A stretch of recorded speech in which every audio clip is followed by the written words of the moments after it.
Saya Teguh Hendri Gartanto, pendamping sosial PK Kecamatan Deket, Kabupaten Lamongan, Jawa Timur,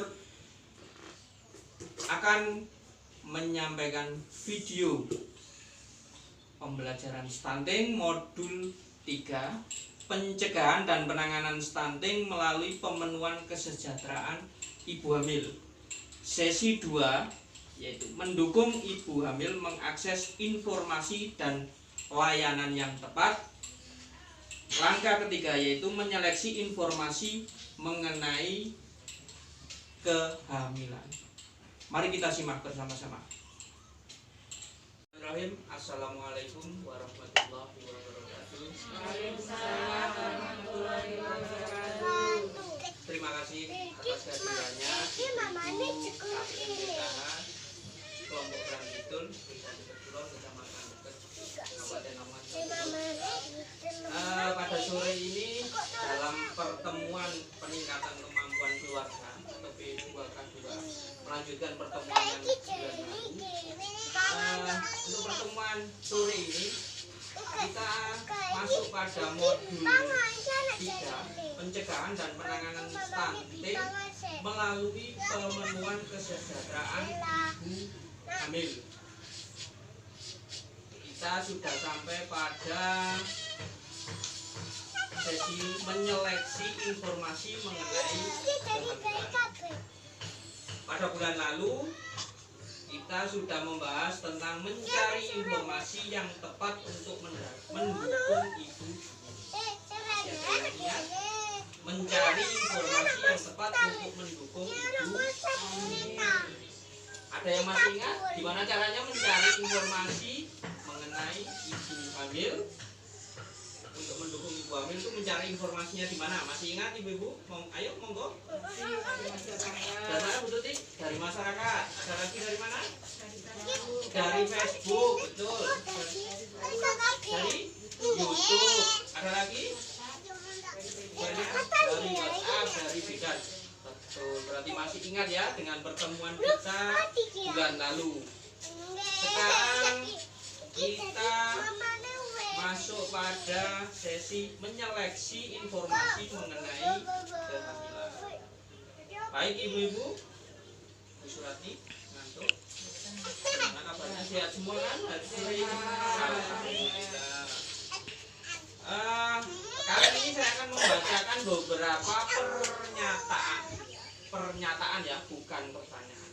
Nanti dijawab setuju atau tidak setuju. Oke, yang setuju nanti geser di sebelah kanan, yang tidak setuju nanti dikumpul di sebelah kiri saya. Baik ibu-ibu, pernyataan yang pertama, gini aja, ibu-ibu angkat tangan dulu ya. Kalau angkat tangan berarti setuju, kalau tidak angkat tangan berarti tidak setuju. Oke, yang pertama pernyataannya adalah ibu hamil tidak boleh makan telur dan ikan karena berbau amis. Siapa yang setuju? Angkat tangan. Siapa yang setuju angkat tangan dulu. Bu Olia, Bu Wani. Yang tidak setuju berarti Bu Suratni, Sumi sama Bu Semi. Kemudian yang setuju berarti coba geser ke sini dulu ya. Yang setuju ya, yang tidak setuju ke sini. Bu Tuti di sini ya. Oke. Yang setuju. Oke. Kemudian pernyataan yang kedua. Oh, kita bahas dulu ya pernyataan yang satu ini.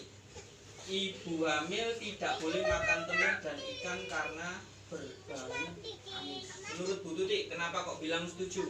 Kebanyakan itu yang mual, mau muntah, gitu, kalau makan telur, makan ikan, nanti akhirnya tidak mau makan, Pak. Oh gitu ya.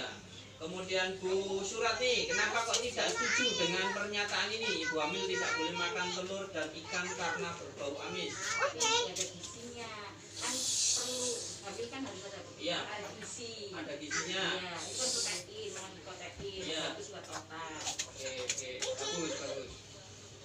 Kemudian sekarang pernyataan yang kedua, ibu hamil boleh berhubungan intim. Siapa yang setuju angkat tangan? Yang setuju? Yang setuju angkat tangan. Siapa yang setuju? Oke, berarti cukup. Yang tidak setuju hanya Bu Suratni ya. Ibu hamil boleh berhubungan intim. Dijelaskan, tolong Bu Tarmi, kenapa kok bisa setuju? Karena diharuskan Pak katanya untuk bisa melaksanakan Iya. melahirkan. Yang mengharuskan itu siapa Bu? Dokter juga. Oh, dokter dan bidan. Oke. Semuanya tadi hampir Bu Tuti semua setuju ya. Hanya Bu Surati yang tidak setuju. Alasan Bu Surati apa? Kenapa kok tidak setuju? Takutnya nanti keguguran, katanya capek. Oh, gitu.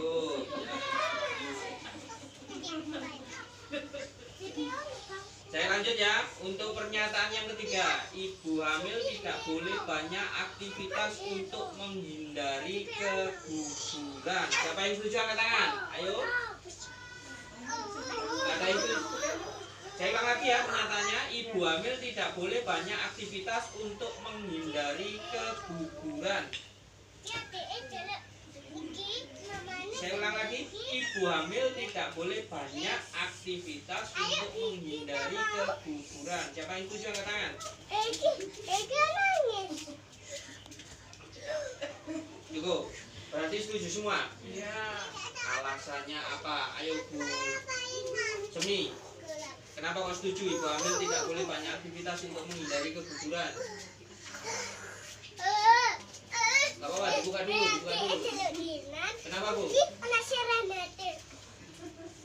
kebanyakan Ini ya. aktivitas Iya. kandungan kan ada yang lemah. Iya. Itu bisa terjadi keguguran. Oh gitu ya, bagus jawabannya.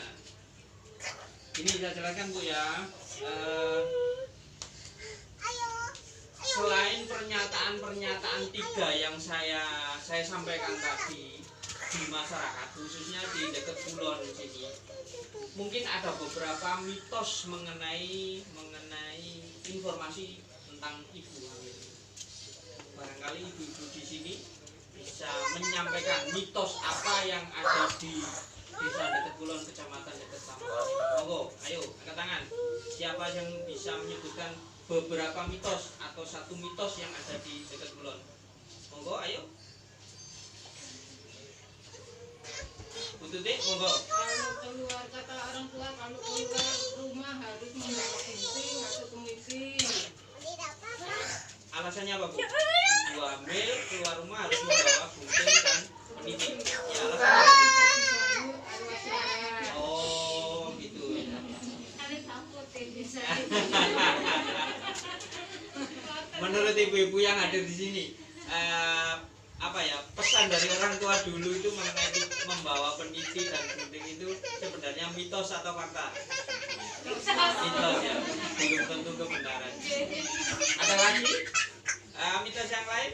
Monggo, Bu Darmi. Ya, Ada yang bilang kalau ibu hamil kan nggak boleh membunuh hewan. iya, iya, iya, Katanya sih nanti nggak terjadi apa-apa sama anaknya. Pak. iya. Oh, gitu ya. Dan menurut Bu Darmi sendiri itu sebenarnya fakta atau mitos? Sebenarnya itu mitos, Tapi apa Bu? tapi bisa jadi nyata, Pak. Bisa jadi nyata ya. Jadi bagi yang mempercayai bisa jadi kenyataan, yang tidak mempercayai sebenarnya hanya mitos. Oke, terima kasih Bu Darmi ya. Jadi memang di masyarakat kita itu khususnya Lamongan ya, Lamongan desa dekat Kulon, sebenarnya masih banyak mitos-mitos yang lain yang masih dipercayai oleh masyarakat sekitar sini. Terima kasih semua atas jawaban dan apresiasi ibu-ibu. Jadi kesimpulannya gini Bu, ibu hamil dan anggota keluarga perlu bijak dalam memilah dan memilih informasi. Saya ulang lagi ya, ibu hamil dan anggota keluarga perlu bijak dalam memilah dan memilih informasi. Itu yang pertama. Kemudian yang kedua, beberapa sumber informasi sudah dimiliki ibu hamil, misalnya buku KIA. tahu buku KIA ibu? Ya. Buku KIA itu buku apa ya, yang sampulnya merah. Kalau sekarang kalau nggak salah yang laki-laki merah, yang itu yang untuk balita ya. Kalau yang ibu hamil itu tetap yang merah muda itu ya. Seperti yang ibu sudah pernah pegang semua ya, sudah pernah baca dari depan sampai belakang. Itu informasi yang valid, yang akurat, yang benar.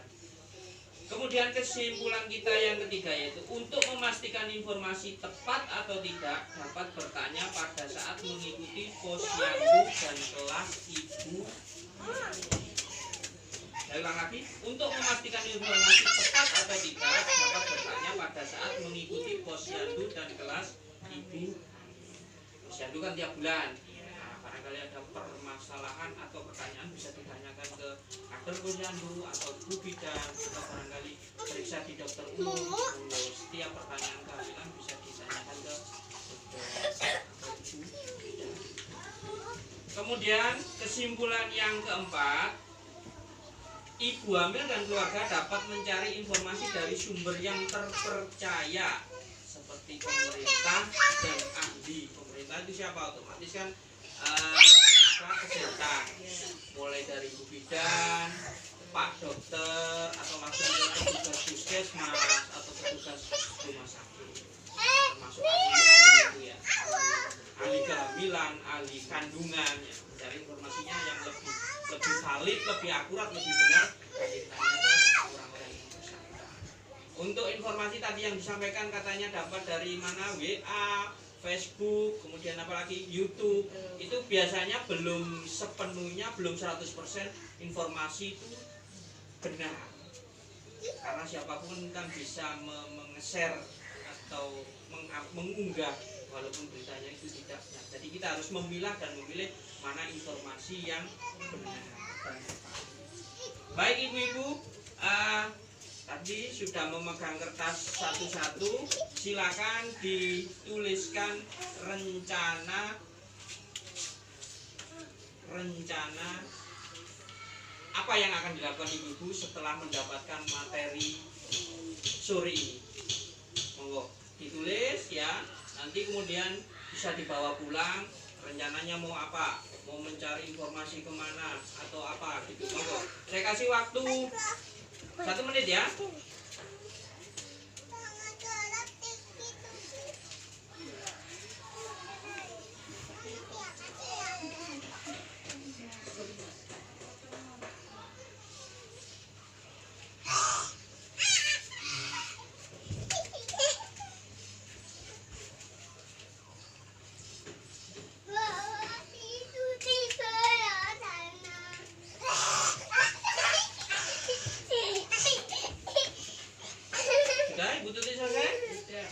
Tolong dibacakan rencananya Bu Tuti. Memberi dan mengarahkan yang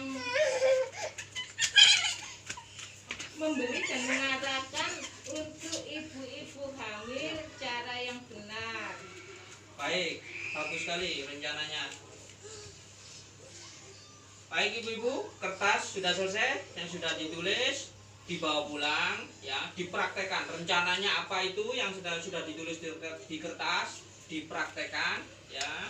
Terus jangan lupa selalu terus mendukung ibu hamil ya, mendukung ibu hamil untuk mendapatkan informasi yang tepat dan benar sehingga tumbuh kembang janin optimal untuk mencegah agar bayi lahir tidak stunting.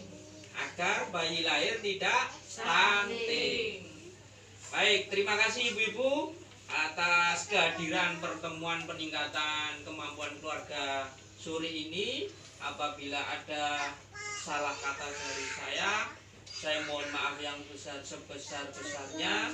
Akhirul kalam, wabillahi taufiq wal hidayah wal inayah. Saya akhiri. Wassalamualaikum warahmatullahi wabarakatuh. Waalaikumsalam warahmatullahi wabarakatuh.